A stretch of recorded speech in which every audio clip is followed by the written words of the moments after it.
Voici le tout nouvel aéroport international de Beijing-Daxing.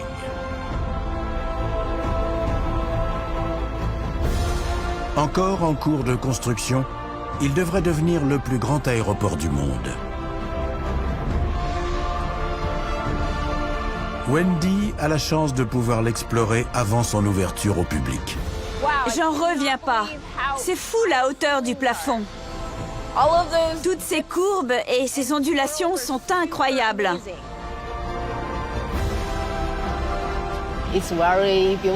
C'est très beau et très grand. C'est fabuleux de voir un terminal aussi vaste en Chine. Ce chantier est une référence pour la construction aéroportuaire. Nous mobilisons de nombreuses techniques de pointe pour rendre possible ce projet qui semblait impossible. J'ai l'impression d'être une fourmi dans ce bâtiment gigantesque. C'est absolument grandiose. Et c'est à peine si on voit comment la structure est agencée. C'est extrêmement bien conçu. Il n'y a pratiquement aucun pilier. Les ingénieurs ont fait un travail remarquable.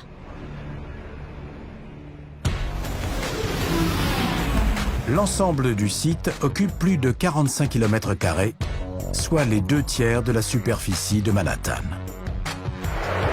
Le spectaculaire terminal en forme d'étoile couvre au total 700 000 m², avec un toit immense fait de 52 000 tonnes d'acier, un poids équivalent à celui de 500 locomotives à vapeur. Une fois achevé, l'aéroport possédera 6 pistes, un record, et pourra accueillir 100 millions de passagers par an.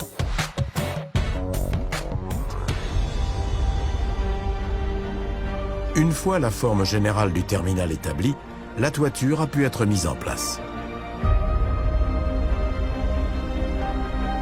On a commencé par élever 8 poteaux massifs. Puis le toit a été construit morceau par morceau.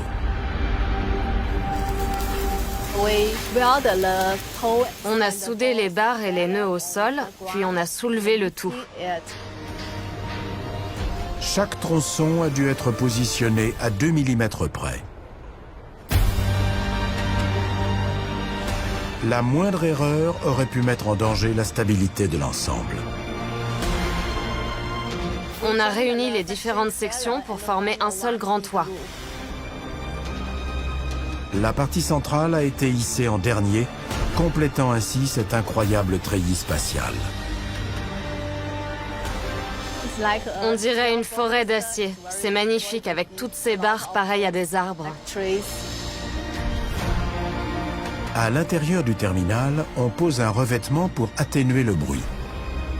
Sur le toit, 8000 panneaux de verre forment un puits de lumière et 40 000 panneaux d'aluminium étincelant viennent parachever cet extraordinaire ouvrage.